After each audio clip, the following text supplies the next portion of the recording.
अस्सलामुअलैकुम अज़ीज़ तलबा। आज की इस वीडियो में हम जमात दाम की उर्दू का एक सवाल आपके साथ शेयर करेंगे। ये आपके पेपर का आखिरी सवाल नंबर 7 होता है, जिसके 10 नंबर होते हैं। इसको तफ़हीम अबारत भी कहते हैं। इसके अंदर आपको एक अबारत, एक पैराग्राफ दिया जाता है, आपने उसे पढ़ना होता है और उसके नीचे सवाल दिए होते हैं। आपने उन सवालों के जवाब उसी अबारत से ढूंढ कर लिखने होते हैं। तो ये हर सवाल के 2 नंबर और कुल क्योंकि 5 सवाल होते हैं तो 10 नंबर का ये सवाल बनता है। तो ये कुल 15 अबारतें आपके सिलेबस में शामिल हैं। तो पहली अबारत से आज हम इसका आगाज़ करने जा रहे हैं। तो जी अबारत कुछ यूँ है। पंजाब की हद उन दिनों गजनी की हद तक फैली हुई थी और राजा यहाँ का जयपाल था। जब मुसलमानों के कदम आगे बढ़ते मालूम हुए तो उसने गजनी पर एक भारी फौज से चढ़ाई की। चनाचे दफ्तर मुल्गान पर जाकर डेरे डाल दिए और पेशावर से काबुल तक बराबर लश्कर फैला दिया। इधर से सबकतगीन भी निकला। चनाचे दोनों फौजें आमने सामने पड़ी थीं और एक दूसरे की पेशदस्ती की मुंतजिर थीं।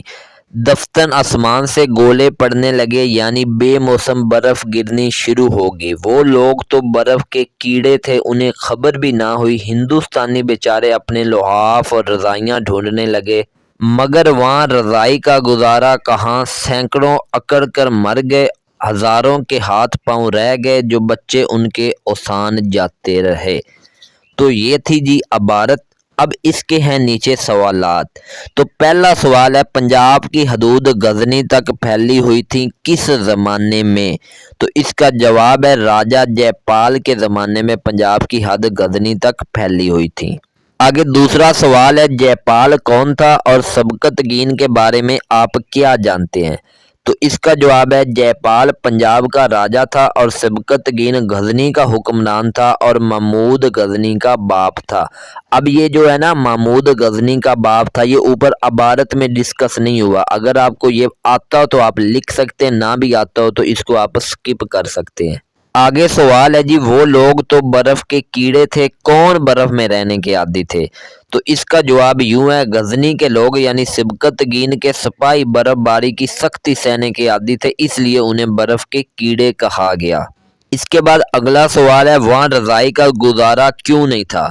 तो इसका जवाब यूं है, रजाई बर्फबारी की शदीद सर्दी को नहीं रोक सकती। ये मैदानी इलाकों की कम ठंडक में कारआमद है, इसलिए वहाँ रजाई का गुजारा नहीं था। अब ये जवाब जो है ऊपर इबारत में नहीं डिस्कस हुआ, लेकिन आपने खुद देखना है कि रज़ाई हम मैदानी इलाकों में इस्तेमाल की जाती है। पंजाब के जो मैदानी इलाके हैं जिनमें साहिवाल, उकाड़ा, फैसलाबाद, लाहौर, ये वाले जो इलाके हैं इधर इस्तेमाल की जाती है, तो इसलिए बर्फबारी में ये इस्तेमाल नहीं हो सकती।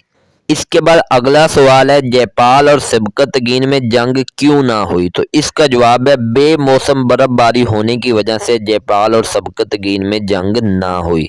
और आखिरी जो सवाल है वो है, इस अबारत का उन्वान तजवीज़ करें। तो इसके 2 उन्वान, एक बात याद रखिएगा, आप एक से ज़्यादा 2, 3, 4, 5 उन्वान तक भी लिख सकते हैं, लेकिन होने सही चाहिए। तो इसके 2 उन्वान लिखे हुए हैं, तो आप चेक कर लें। पहला है जी, जयपाल बामुकाबला सिबकतगीन, और दूसरा है जी, नुसरत खुदाबंदी। तो ये दोनों उन्वान एक भी लिख सकते हैं, 2 भी लिख सकते हैं, 3, 4 जितने भी आप लिखना चाहें आप लोग लिख सकते हैं। तो इसी तरह की आपको भी इबारत आएगी और ये मैंने आपके साथ शेयर कर दिया। उम्मीद करता हूँ आपको ये वीडियो अच्छी लगी होगी। अगर अच्छी लगी है तो लाइक कर दें। इस तरह की मज़ीद वीडियो देखना चाहते हैं तो मेरे चैनल को सब्सक्राइब कर दें। मिलेंगे इंशाल्लाह किसी और वीडियो में, उस वक्त तक अपना ख्याल रखिए। मुझे इजाज़त दीजिए। टेक केयर, अल्लाह हाफिज़। अच्छा, यहाँ पे एक और बात याद रखिए, ये सवालों के जवाब आपने छोटे छोटे लिखने हैं, बड़े जवाब नहीं लिखने। कुछ बच्चे गलती करते हैं, वो बड़े बड़े जवाब लिख देते हैं, तो बड़े जवाबों से आप लोगों ने परहेज़ करना है। छोटे छोटे जवाब जो मुनासिब बनते हैं वही आपने लिखने। अल्लाह हाफिज़।